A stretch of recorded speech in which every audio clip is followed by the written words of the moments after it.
Selamat pagi Bapak Ibu, selamat pagi Mbak Mas, dan restu Abah untuk anak-anakku yang ku sayangi. Sudah lama ya Abah tidak kasih pesan voice ya. Ada setahun? Enggak ya? Ya, terkadang manusia butuh ada dalam kondisi diam dalam jangka waktu yang lama.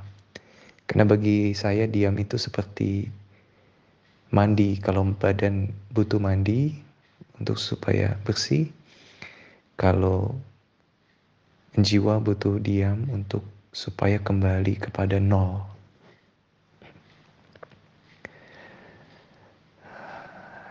Kadang saya pikir terlintas enak juga ya kalau jadi pohon gitu. Karena saya senang kalau ada pohon besar kemudian saya bersandar gitu. Karena pohon itu tempat bersandar yang sempurna daripada manusia kalau menurut saya. Karena pohon gak bisa berubah di situ aja. Dan bahasa pohon kan cuma satu. Aku tumbuh, aku hidup.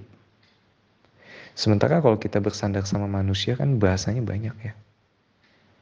Kamu jadi sandaran pasanganmu, kemudian kamu bilang, ya kamu harus A, kamu harus B, kamu harus C. Tapi pohon ketika kita bersandar mau berapa jam juga dia nggak kasih syarat toh. Dia nggak kasih syarat ke kita. Dia hanya mempersilahkan saja, udah silahkan. Jadi pohon itu hadir sebagai presence, only presence, sebagai hidup.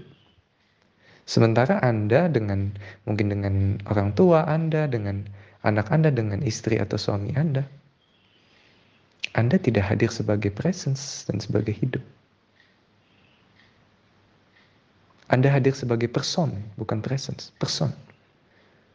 Begitu ada yang bersandar sama kamu kasih syarat ya, kamu harus A, kamu harus B, kamu harus C. Makanya segala sesuatu bisa berubah.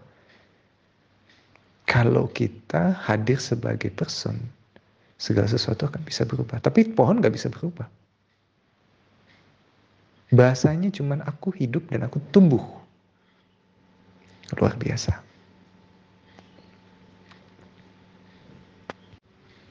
Dulu saya tuh pernah ada di samping ayah dan guru saya Abah Agung.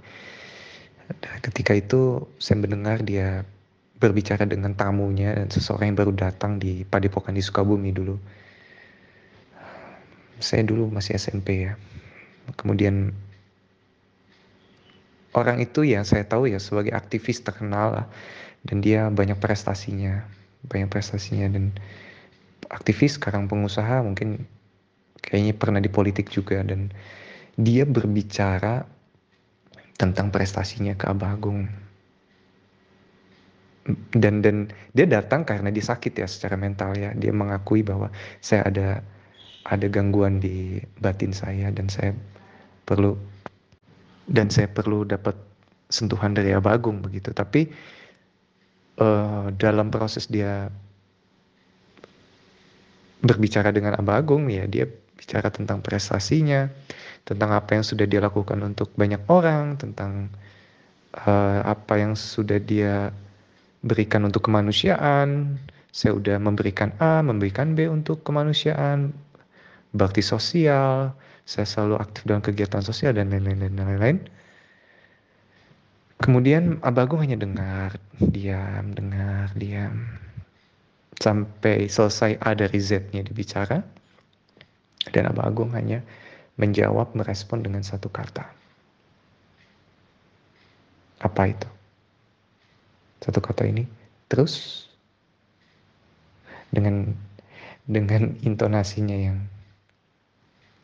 menurut saya ajaib gitu.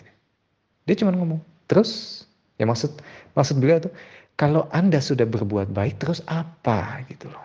Terus apa? Jadi berbuat baik itu sudah seharusnya gitu. Kalau kita melakukan sesuatu yang sudah seharusnya, terus untuk apa diceritakan? Kan Anda manusia, Anda berbuat baik ya memang sudah seharusnya, tidak perlu Anda ceritakan. Kan begitu. Sebaliknya, ada momen yang saya ini sering banget. Orang pengakuan dosa ke Abah Agung. Saya udah melakukan A, melakukan B, melakukan C. Dan apa yang dikatakan Abah Agung? Satu kata. Ya udah. Ya udah. Ya udah Min. Itu deep banget. Buat saya deep banget. Karena itu orang bisa digantung dengan keyaudahannya Abah Agung itu.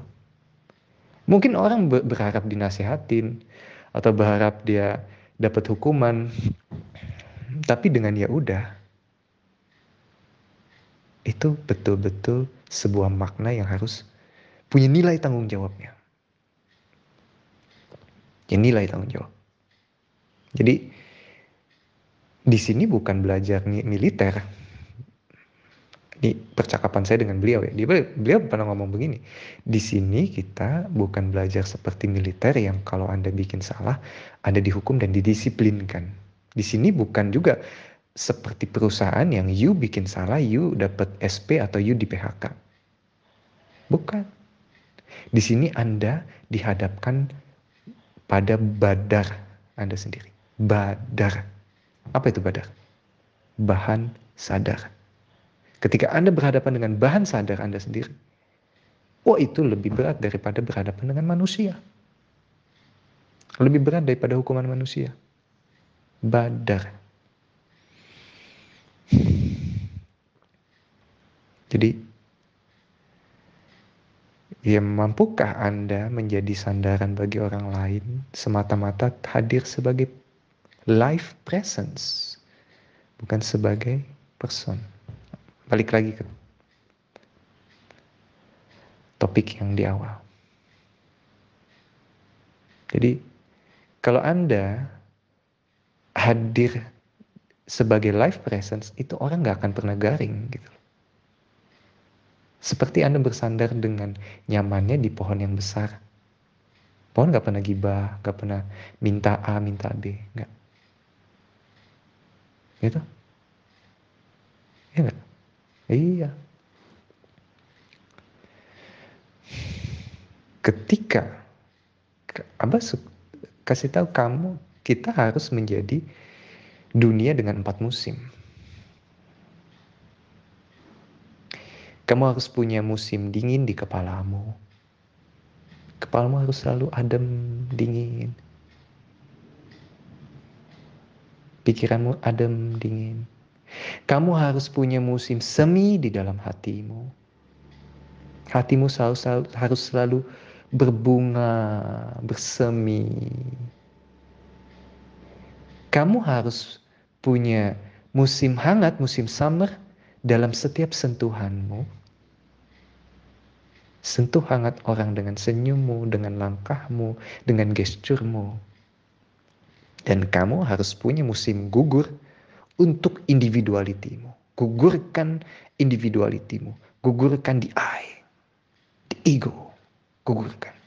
Kalau kamu punya 4 musim di dalam dirimu itu, kamu akan menjadi dunia untuk orang lain. Kamu bukan hanya menjadi manusia, tapi kamu menjadi dunia untuk orang lain.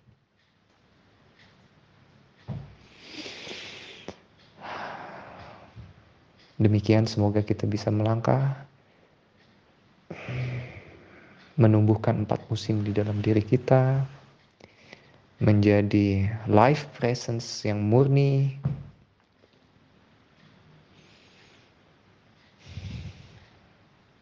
Salam restu Allah, Rahayu.